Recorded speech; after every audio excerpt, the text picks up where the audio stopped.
Allô? Un nouvel emploi, des nouvelles responsabilités, y a-t-il quelque chose qui crée plus de stress que ça? Vous êtes nombreux à vivre cette réalité, c'est la raison pour laquelle je vous partage quelques outils très simples. C'est pas obligé d'être compliqué. Quand on commence un nouvel emploi, vous serez d'accord avec moi, c'est comme si on voulait prouver à la terre entière qu'on a eu raison de nous faire confiance.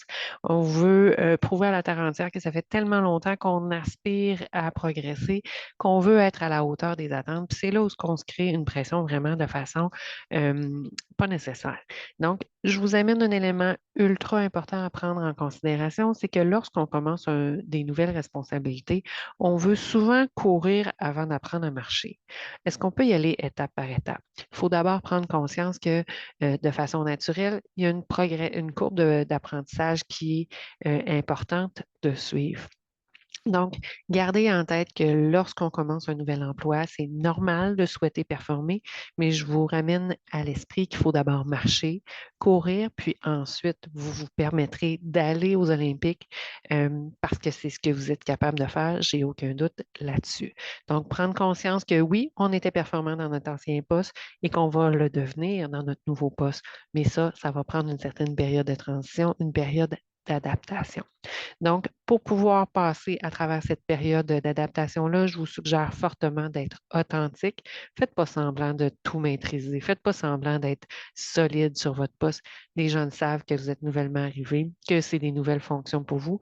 Faites simplement action d'être authentique, de le dire. Présentement, je suis en apprentissage. Je ne maîtrise pas encore tous les éléments, mais je te reviens là-dessus. Ce qui est important, c'est que les gens vous sentent en contrôle. Vous n'êtes pas obligé d'avoir toutes les réponses maintenant. Ils doivent sentir que vous prenez en charge la problématique, que vous savez ce que vous avez à faire, que si vous n'êtes pas en mode réaction immédiatement sur prendre action, vous savez qui sont les gens autour de vous, où trouver les informations, vous êtes en contrôle, puis à ce moment-là, il n'y en a pas de problème.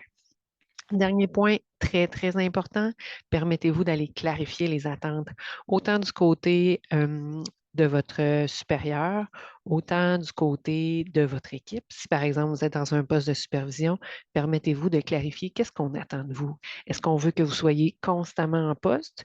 Est-ce qu'on veut que vous ayez réponse à tout? Est-ce qu'on veut que vous soyez impliqué? C'est des nuances très importantes qui risquent de faire toute la différence sur la pression que vous vous mettez sur vos épaules. Donc, un sujet très important qui vous touche peut-être, pour lequel vous aimeriez échanger avec nous, n'hésitez pas, ça va nous faire plaisir. Sur ce, je vous souhaite une belle journée.